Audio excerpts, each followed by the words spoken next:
Palavra da Verdade, devocional de 28 de abril. Jesus e a oração.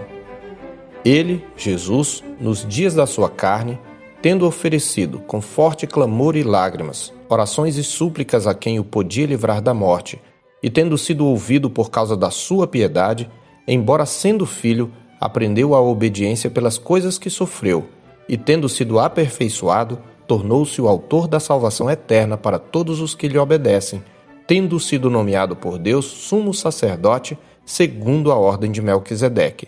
Hebreus 5, de 7 a 10. Talvez para muitas pessoas, Jesus aparentemente tinha razões de sobra para não precisar orar. Afinal, ele era o Filho de Deus. Como ser divino, seu poder era ilimitado. Se quisesse, como ele mesmo disse certa vez a Pedro em Mateus 26, 53, poderia convocar legiões de anjos para o protegerem. Mas tal pensamento revela uma visão defeituosa da pessoa divino-humana de Cristo.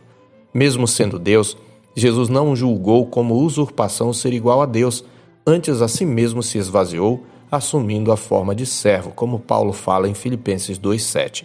E como servo, Jesus sabia o quanto a oração era decisiva para o cumprimento do propósito do Pai em sua vida. Por isso ninguém orava como ele, nem em quantidade, nem em qualidade. Os evangelhos registram várias orações de Jesus. Marcos registra logo no início do seu evangelho que, tendo se levantado alta madrugada, saiu, foi para um lugar deserto e ali orava, em Marcos 1,35. O verbo orar está no tempo pretérito imperfeito, o que significa que o Senhor passou longo tempo em oração, tanto que foi difícil de achá-lo, como o mostram os versículos seguintes. Mas é especialmente no Evangelho de Lucas que nós o vemos frequentemente em oração. Na preparação ministerial, o evangelista nos informa que, ao ser batizado, Jesus estava orando quando o Espírito Santo desceu sobre ele em forma corpórea como de pomba, em Lucas 3,21. Quando sua fama levou multidões a procurá-lo, as demandas do seu ministério aumentaram de tal maneira que ele e seus discípulos não tinham tempo nem para comer, conforme Marcos 3,20 e 6,31. No entanto, a popularidade e mesmo as necessidades dos que o procuravam jamais o seduziram a abrir mão de seu tempo a sós com o Pai. Lucas de novo observa: porém, o que se dizia a seu respeito cada vez mais se divulgava, e grandes multidões afluíam para o ouvirem e serem curadas de suas enfermidades. Ele, porém, se retirava para lugares solitários e orava, em Lucas 5, 15 e 16. Temos novamente o pretérito imperfeito a nos dizer que tal atitude era habitual. Jesus fugia do fogo das urgências para se dedicar à oração. A escolha dos discípulos, por exemplo, foi antecedida por uma noite inteira de fervorosa intercessão, conforme Lucas 6,12. Lucas também nos informa que antes da confissão de Pedro, chamando-o de Cristo, Nosso Senhor estava orando, provavelmente intercedendo para que o Pai revelasse aos discípulos quem ele era, em Lucas 9,18. No mesmo capítulo, ele orava quando foi transfigurado diante deles, no capítulo 9, verso 28. Em suas orações não faltavam as ações de graças, como, por exemplo, diante da missão bem-sucedida dos 70, como está escrito: naquela hora exultou Jesus no Espírito Santo e exclamou: graças te dou, ó Pai, Senhor do céu e da terra, porque ocultaste estas coisas aos sábios e instruídos e as revelaste aos pequeninos. Sim, ó Pai, porque assim foi do teu agrado. Em Lucas 10, 21. A chamada oração dominical, o Pai Nosso, foi ensinado por Jesus aos seus discípulos em duas ocasiões. Conhecemos o contexto do Sermão do Monte em Mateus 6, de 9 a 13, mas Lucas registra uma segunda ocasião em que os discípulos pediram ao Mestre que os ensinasse a orar. O que os levou a fazê-lo foi ver o Senhor orando em certo lugar, conforme Lucas 11, 1.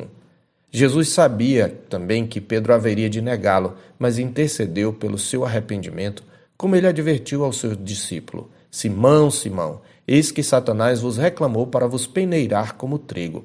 Eu, porém, roguei por ti, para que a tua fé não desfaleça. Tu, pois, quando te converteres, fortalece os teus irmãos. Lucas 22, 31 e 32. E quando chega a sua hora, o próprio filho ora ao Pai para que, se possível, lhe fosse poupada aquela hora.